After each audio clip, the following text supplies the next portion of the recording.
The Eastern District with two state champions in 2025, and one of them the Lake Taylor Titans. Back here on the News 3 Coaches Corner, we have Hank Sawyer from Lake Taylor. Coach, thanks a lot for joining us today. Got to be an energizing way to go into 2026 coming off a state title. Yeah, it is. Our numbers are picked up. We're running around. Some days it's like we don't know what we're doing, but we're having fun and trying to do it. Now, you guys played a little bit young last year, right? So you have some folks back who have played a 15-game season and who know what it takes. That's exactly right.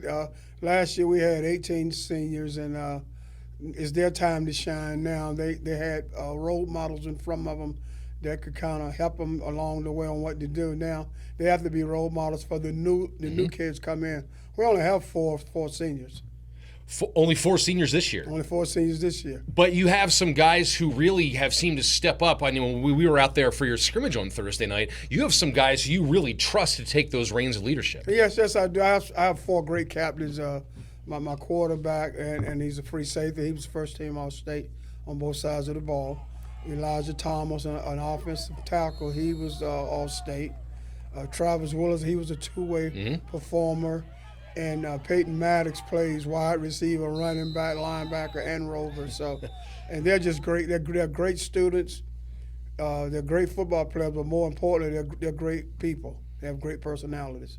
Now, you've been a kind of a staple in this community for high school football here in the 757.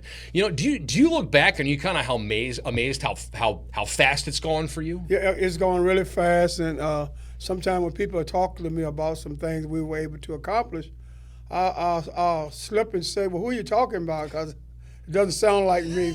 Because I'm an average person that loves football. I'm an old school coach, and I just give all my, God Almighty and all my coaches all the credit. You said old school coach, and we're kind of seeing this kind of transition from the old school coaches to the younger coaches. How have you been able to still relate to your kids as we've kind of gone into this new age of football and kept them buying in and stayed successful? Because that has not been easy to do for everybody. No. Well, this success, and a lot of them, I coach their dads and their granddaddies and their uncles and people in the community, and they always say, listen to them. And, and then the younger coaches that coach with me, they think I maybe don't have it anymore. I tell them to look at film and look at some of the more successful teams in the area. I says, they may not give me the credit, but that's my stuff. Yeah. And I don't care if they, use it. As a matter of fact, it's an honor for them to use it. They may call it something different, but they know that's Lake Taylor stuff. And, the coaching staff at Lake Taylor's offensive system or defensive system. They may not take everything you do, but trust me, some things that they're winning with, it originated at Lake Taylor. Now, you mentioned the generations of folks you've coached. Is there a consistent Hank Sawyerism that you have said that withstood the test of time that you say every practice? Or if we ask these players right now, hey, what's Coach Sawyer always say? What's one of his go-to lines? What would they say? They probably would say, "What if I had a game today?" When kids say, "I don't feel good," or "I'm tired," or whatever excuse, and a lot of the excuses may be legitimate, but I always say, "Oh, so I can't depend on you, right?" They say, "Yeah, you can." I said, "Well, what if I had a game today? Could I depend on you?" Because we don't control how things going to be day by day. Right. No, that's a great little adage and rule to follow, no doubt. When you look at this 2026 team, Coach, what kind of jumps off the page to you about this group? What are people going to be saying when they see you guys play Friday nights? They can run the football, and they're excited, and they have a lot of energy. Well, Lake Taylor running the football is definitely kind of the bread and butter, always has been, right? Right, and right now we look like a 50-piece puzzle out there. Pieces are everywhere, but we're hoping that it all come together just like it has done in the past. Do you feel like at this point, as we talk to you here in mid-August, do you feel like you're a little further along at this point this year than you were last year? Offensively, I do. And defensively, I just got to scratch where it itches. That's the great thing about scrimmage. We scrimmaged the other night, and the opponents and everybody, they were all excited that they won the scrimmage, and I never even thought about winning the scrimmage. I came into the scrimmage to work on, to find some players, or to see, like you see guys in street clothes or tennis shoes and just cleats, and then when the helmet and shoulder pads come on, against a different opponent, you want to see can they stand the test. And so that's what we're looking for in scrimmages, and that's what we're going through right now. Find out, because it's a reason for a first team and a second team. Absolutely. So we're really trying to find out who's truly first team. Now, that was your 4th state title you won last year at Lake Taylor. When you look back at your career, are there any moments or seasons or anything that stand out maybe a little bit above the rest when you think back over the course of your career? Well, the first one I thought was special in 2012 until last year when we came off a 3-7 year, the worst season I had in coaching, first losing season I'd ever had. And we won that one, we had a 13-2 record, and I thought we played some state champions in Maury High School, and we felt good about that. And we lost to Hampton High, who traditionally has a great tradition, and those teams are pretty good. And so, we feel pretty good about that one just because of how we come up. But all 4 of them are very special, The thing that haunts me the most are the other 3 that got away, the 3 that were, state run-ups. Sure, yeah. I guess coaches with winning mindsets hate losing more than they love winning. Yeah. So I certainly can understand that. Those are the ones that keep you up at night, no doubt at all.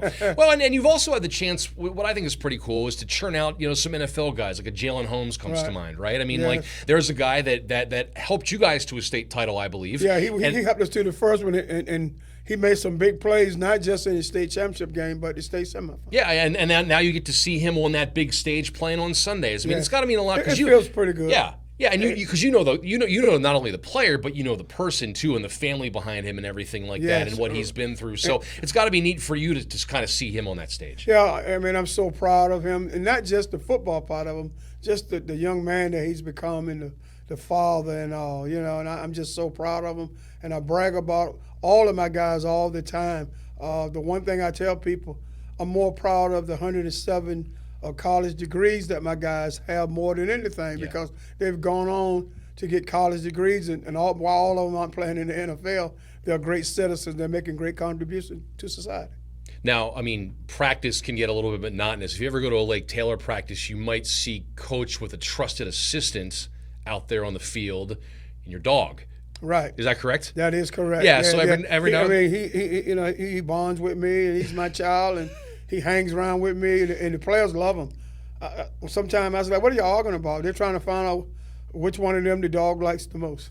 Well, no, hey, fair enough. Dogs are a great judge of character, right? I mean, so that fits. But so you're more of a dog person than a cat person, right? That no doubt about it. I've had a dog all my life, and that's some of the saddest moments in my life when I lose a dog. Absolutely. And I tell my wife I'm never getting another one, but I can't live without them. Yep. Couple weeks later, yeah, we have 2, and we love our dogs, and it's always fun to see out there. I remember I think it was the state championship week. You had him out there, and he was running around, but he's a good boy. Yes, he is.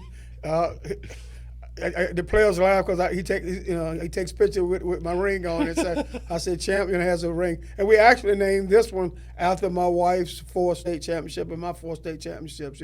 We kind of named him after the state championship, so his name is Champion. So, do you guys? Your wife is basketball? Girl, yeah, basketball. I thought so. So, I mean, that's got to be a competitive household. Well, she was in the league, so I've tied her up, and now she wants to break away again. She's a great coach within herself. Matter of fact, it may be unique to a lot of football coaches. My wife is down on the sidelines with me because she can't handle being in the stands. Some of the things they say about her husband and all, and so she's got the best seat in the house. And sometimes she says stuff that's the truth. Yep. And I really don't want to hear it, but I listen, and she's been very beneficial to the team. Yeah, I mean, your wife's going to tell you like it is, man. That's right. Exactly, I mean, like right. that's the way it goes. Right. So it's probably worth the year, right? Yeah. Some of the assistant coaches, they'll hold back because they'll think you're going to get upset and they not be around anymore. But your wife don't care because she's looking out for family image more than anything. Absolutely, no doubt at all. Coach, it's going to be fun to watch you guys play. Anything you're looking forward to in particular with this team? I mean, beyond you starting the other season, everything like that. I mean, is there anything particular that this team really has you energized about? Just the attitudes and all, and the desire to want to win, and a lot of them have grown from last year. At moments when we didn't do well in the scrimmage the other night, they bounced right back and showed that we're a good football team, and I just feel good about that, and I can see them growing. And we were doing eligibility last night. My wife and I, she helped me with the football eligibility, and I was just so impressed with the grade point average, how well they're doing in the classroom. Because at the end of the day, when football's all over, Yep. those are the things that are going to carry them. Yep, absolutely. Now I got to, is there any coach at the college or the NFL level that you kind of have watched over the course of your career, maybe modeled yourself after anything after, or is there any role model for Hank Sawyer? Well, the late great Joe Paterno, I went to 25 of his football camps and worked those camps, so he was my guy for a while, and I've been to Dabo Sweeney camp and worked as one of his coaches, and so those are the guys I like. And now I try to go to all of the camps in Virginia. Elliott at Virginia Tech, and Penn State. Matter of fact, I've coached or been a part of coaching 4 Penn State captains. And Franklin, took over for Joe Paterno. And when I came down there, man, he just had me on the sideline. He made me feel great about myself, And so those guys, I want to see the state of Virginia do real well. Yep. I know Michael Vick. Matter of fact, when I was at Granby, we played against him when he was at Warwick High School. So, I know him, pretty well. I don't know the new coach at Hampton University, but I want – Napier at James Madison, Yep. just a classic guy. When I went to his camp with the kids this summer, I was just kind of hiding out. And he spotted me. He said, "Hank Sawyer, no, you're not going to come hide from me. We go way back," even though when I didn't think he got a real good deal at Florida, Yeah. But the one thing he told me, he says, "Man, it feels good to be at James Madison. You just can trust the people." Yeah, absolutely. I think we have a lot of good football in our state. Yes. It's going to be exciting, not just college, but high school Friday nights. We are coming up on that. You guys open against Heritage at home on August 28th, correct? That is correct. All right, so we'll see how you guys fare and kick off the season. Obviously, a fun Eastern District schedule to come to. And, Coach, thanks so much for taking the time to join us. We really appreciate it. Well, I appreciate you for having me here. This has been exciting for me today.